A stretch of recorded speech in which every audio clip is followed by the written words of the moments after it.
ሰላም ሰላም ውድና የተከበራችሁ የዩቲዩብ ቻናላችን ተከታታዮች እንደምን ከረማችሁ? ሰላም ናችሁ ወይ? እግዚአብሔር ይመስገን ከኛ ጋር ሁሉ ሰላም ሁሉ መልካም ነው። እናንተ እንዴት ናችሁ? ደህና ናችሁ ወይ? ክራሞታችሁን እየበረታችሁ ነው? ከኛ ጋር እግዚአብሔር ይመስገን በጣም ሰላም ነን። ዛሬም በድጋሚ መለስ ብዬ መጥቻለሁ። ሰሞኑን አልጠፋሁም፣ ብቅ ብቅ እያልኩ ነው ማለት ነው። ተናግሬያለሁ እኮ አስቀድሜ እና እንዴት ናችሁ እናንተ? እየበረታችሁ ነው? ደህና ናችሁ? ከኔ ጋር እግዚአብሔር ይመስገን በጣም ሰላም ነኝ።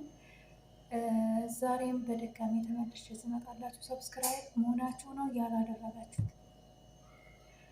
ተው እንጣላ አንጣላ፣ ግድ የላችሁ አንጣላም እና ሰብስክራይብ አድርጉ። ተው ሰብስክራይብ አድርጉ። እንግዲህ በፈጣሪ በምን እያልኩ እንትን አላችሁን፣ ሰብስክራይብ አድርጉ። በቃ በትህትና በቅንነት ቅልብ ያለው ሁሉ የሰው ደስታ የሚያስደስተው በሙሉ ሰብስክራይብ ያድርግ። በቃ ሌላ ምንም የሚናገር በቃ እንደ የሰውን ደስታ እንደ ራሱ ደስታ አድርጎ የሚል ሰብስክራይብ ያደርጋል ማለት ነው። እና ዛሬ በድጋሚ ተመልሼ ስመጣላችሁ ደግሞ በባለፈው በለቀቁት ቪዲዮ ላይ ባለፈው አሁን በተለቀቀው በላዩ ላይ ያለው ቪዲዮ ላይ ጥያቄ የተጠየቁበት ቪዲዮ ላይ ማለት ነው።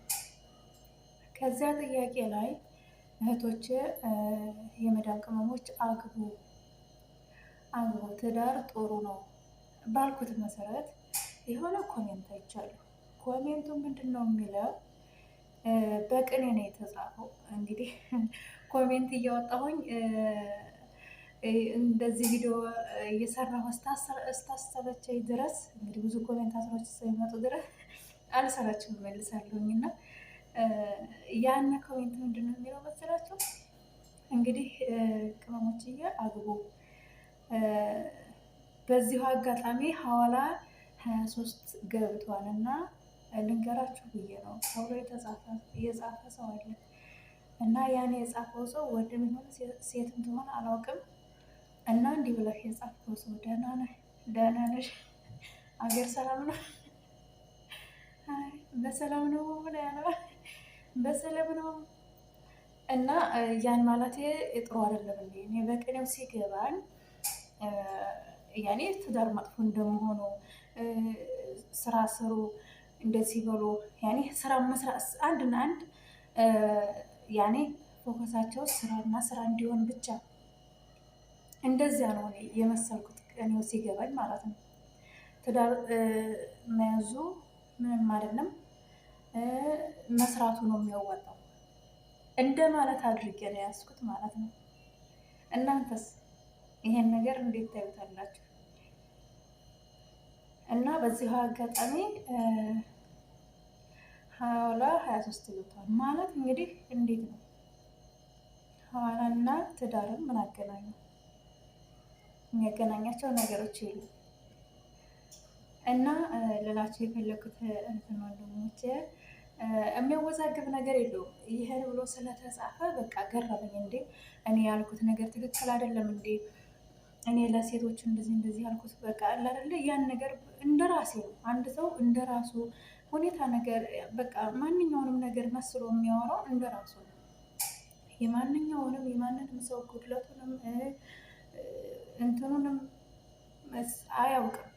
ሰው በየቤቱ በየራሱ አስተሳሰብ የራሱ ህሊና በሚመራው ነው የሚኖረው ሰው ማለት ነው። ሰው ባለው አይኖርም። እኔ ደግሞ የራሴን አስተሳሰብ ነው የተናገርኩት ማለት ነው። የራሴ ነገር ደግሞ ስላችሁ ውጤታማ ነገር ስለሆነ እግዚአብሔር ይመስገን እኔ የተደበቀ ህይወትም ሆነ ምንም ነገር የለኝም ከእግዚአብሔር ጋር ከምላችሁ በላይ እውን ነው። በቃ የምኖረው ህይወት እውን ነው፣ እውነት ነው በቃ። እና ልላችሁ የፈለኩት ነገር ምንድን ነው? ትዳር ጥሩ ነው። በዚህ አጋጣሚ ትዳር ለእኔ ጥሩ ሆኖ እስካገኘሁት ድረስ በቃ ለእኔ ከምላችሁ በላይ የሚያስደስተኝ ነገር ሆኖ እስካገኘሁት ድረስ ነው። እና አንድ ሰው ደግሞ አንዲት ሴት ልጅ እዚህ ሀገር ሆና ትዳር ሊያዝ ስትል ቤተሰቦቿ አይሆንም ይሏታል። አይሆንም፣ አንቺ እንደዚህ ነው ሳትሰሪ ሳትይ ምን ይዘሻል ምናምን የሄድሽበት ዓላማ እንደዚህ ነው ወይ እንደዚህ ነው ትባያለሽ ትባላለህ። በማንኛቸውም ዘንድ ነው እና ማለት ነው። ያ ነገር ግን ትዳር ያሽ ማለት እኔ እንጃ ከምልሽ በላይ ስራን አቋረጥሽ ስራን አቁምሽ ማለት አይደለም። እግዚአብሔር ይመስገን አሁን እኔ እንደ ብርታቴ እየሰራሁ ቤተሰቦችንም በጎን የቡና እያልኩ እያስደሰትኩ በጎንም ደግሞ ለራሴ የራሴን ቤት እያቃናሁ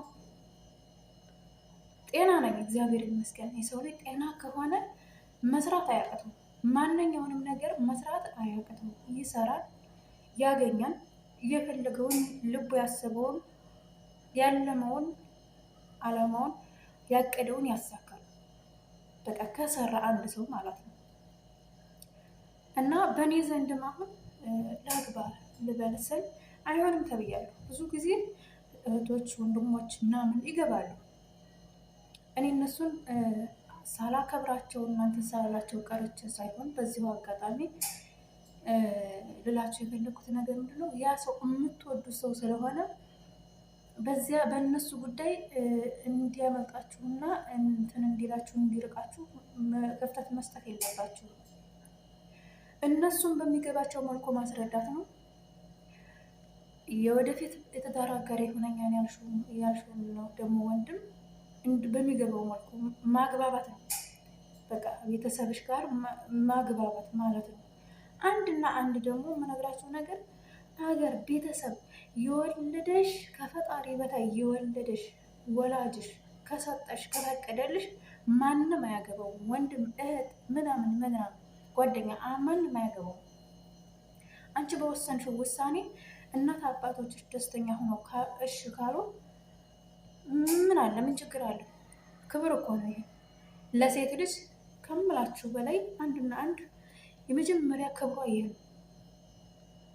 በቃ የሚወዳት ሰው አግኝታ ከምላችሁ በላይ እኔ እንጃ እድለኛ ናት ያቺ ሴት ነው ብዬ ነው የማምነው። በዚህ ሀገር የእናት አባቶችንን ቤት ለቅቅን እያሉ ስንቶቻቸው ናቸው ህይወታቸውን የሚያበላሹ? እስቲ እንደው እንነጋገርና ማለት ነው። ስንቶቻቸው ናቸው በየቦታው ከወንድስ እንደው እሺ ወንድስ አንዴ በእርግጥ ለማንም ዝሙት አልተፈቀደለትም። ዝሙት አይደለም ተግባሩን የተገበረ በህሊናው ራሱ ማሰብ ራሱ ያን ነገር አመነዘረ ነው፣ ዝሙት ነው። ስላችሁ የፈለኩት ነገር ምንድነው? ለማንኛይቱም ለሴቷም ለወንድም አልተፈቀደለትም አላለም። እንደዚህ አይነትም ህግም የለም። ልላችሁ የፈለኩት ምንድነው? ማንኛውም ሴት አሁን ባለማወቅም በማወቅም ስንቶቻቸው ናቸው ህይወታቸውን እያበላሹ ያሉት። እኔ ደግሞ ታቀቡ ነው። ትዳር ጦሩ ነው፣ ታቀቡ። በተለይ የደረሰ ሴት ልጅ በሀገር ቤት እንዴት ነው እናት አባቶቻችን ጋር ስንኖር እኛ ሴቶች ደረስ ስንል እንድንዳር ለሰው የሚሰጡን ስንቶቻቸው ናቸው? ስንቶቻቸው እናት አባት ናቸው ልጅህን ለልጅ የሚባባሉት? እና ልላችሁ የፈለኩትን ነገር ምንድን ነው? አንዲት ሴት ልጅ ባህር ቆርጠህ እዚህ ሳዑዲ አረቢያ መጥታለች አይደለም? መጥታም ተስራ ነው አላማዋን ተዘንጋ አይደለም። ግን ደግሞ የትዳር አጋር ካገኘ እውነተኛ ፍቅር ያለው ሰው ካገኘ ታግባ። ይሄ ክብሯ ነው፣ ለሷ ክብሯ ነው። እና ልላችሁ የፈለኩት ነገር በዚሁ አጋጣሚ ምንድን ነው ያኔ ማግባት ከምላችሁ በላይ ክብር ነው። ትዳር እኮ የፈጣሪ ጸጋ ነው። አንድ እኮ ዋናና ዋናው እኔ እንጃ የህይወት መስመራችሁ እኮ ነው። የህይወት መስመር ማለት ነው። የደረሰ ሴት ልጅ ትዳር ከሌላት፣ የደረሰ ወንድ ልጅ ትዳር ከሌለው ያ ሰው ምኑ ሰው ነው? ምንድን ነው የሚያስደስተው? ያኔ ዝም ብሎ ሲኖር ትዳር የለውም፣ ምንም ነገር የለውም። ዝም ብሎ ምንም ነገር የለውም። ያ ሰው በምንድን ነው የሚደሰተው? ያቺ ሴት በምንድን ነው የምትደሰተው? አሁን እዚህ ሀገር ቤት እንስራ እንበል፣ ይሄን እናርግ፣ ይሄን እናርግ፣ ይሄን እናርግ እያሉ ብዙዎቻቸው ሴቶች ያላገቡ አሉ። እድሜያቸው ከ30 ዓመት በላይ የሆኑ ማለት ነው። አገር ገብተው እነዚያ ቢያንስ እዚህ ሀገር ሆነው እንደው ሳዑዲ አረቢያ ተቀምጣ አንዲት ሴት ልጅ በረታይ ጎበዘ ቢባል እናት አባትን እየረዳይ መቼም እህት ወንድሞቿንም እየረዳይ ቤት ነው የምትሰራው። ከቤት ውጭ ምንም የምታደርገው ነገር የላትም። አይደለም እንዴ? ከዛ ቤት አገር ገብታ እናት አባቶቿ ጋር እየኖረ እህት ወንድሞቿ ጋር እየቦረቀበት እዚያ ቤት ምንም አይነት ደስታ አይሰጣትም። ያኔ እናት አባት ጋር ሆኖ የማይደሰት የለም፣ ሁሉም ይደሰታል። ግን ልላችሁ የፈለኩት አይምሯችሁን የሚያረጋጋው ነገር ቢኖር አይምሯችሁ እርካታ የሚኖረው ትዳር ሲኖራችሁ ነው። ከዛ ከሰራችሁት ቤት ከለፋችሁበት ቤት መከራ አይታችሁ በሰው ሀገር ካቆማችሁት ቤት ትዳርሽ ጋር ደስተኛ ሆነሽ ልጅም ከወለድሽ በፍሬ ከተባረክሽ ፍሬዎችሽ ጋራ እየተጫጫሽ በቃ ከልጆችሽ ጋራ ያ ነው ውጤቱ እንጂ ቤቱ ኑሮሽ ትዳር ከሌለሽ መልሶ ስደትን መልሶ አእምሮ ጭንቀትን ነው የሚያስበው ህሊናሽ ማለት ነው። እና ላላችሁ የፈለኩት ነገር ምንድን ነው? አንዲት ሴት ልጅ ደግሞ እድሜዋ ከሄደ በፍጹም በቃ እንትን አትልም። እኔ እንጃ እኔ ሰማቁ በእኔ ህሊና የማስበው ይሄ ነው ከምላችሁ በላይ ማለት ነው። እና ለዛ ኮመንት ነው አሁን ራሱ ቪዲዮ ልሰራበት የመጣሁት። በዛውም ሰላም ልላችሁ ብዬ ነው ከመጠፋ አግቡ። አሁን ማንንም እንዳስብ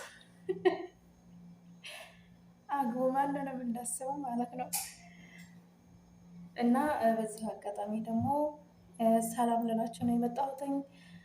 በሌላ ቪዲዮ ደግሞ መለስ ብዬ ስመጣላችሁ ድረስ ሰላም ሆኖልኝ ከባለቤቴ ጋር ምንጫዬ በጣም ሩቅ ሆኖብኛል። ለእኔ ለራሱ አይ እናንተ ከባድ ሆኖብኛል።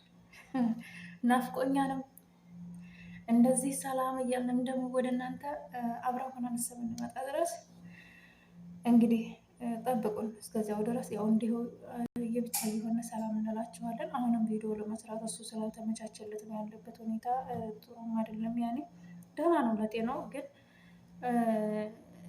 ያኔ ቤት ስራ ፈቶ ነው ያለው።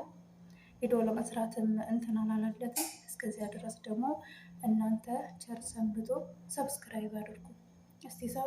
እስቲ ሰርፕራይዝ አድርጉ፣ ሰርፕራይዝ አድርጉት። እስቲ እናድርገው ከኔ ጋር ማለት ነው። ሸር አድርጉ፣ ግድ የላችሁ ለጓደኛ ሸር አድርጉ፣ ሰብስክራይብ አስደርጉ።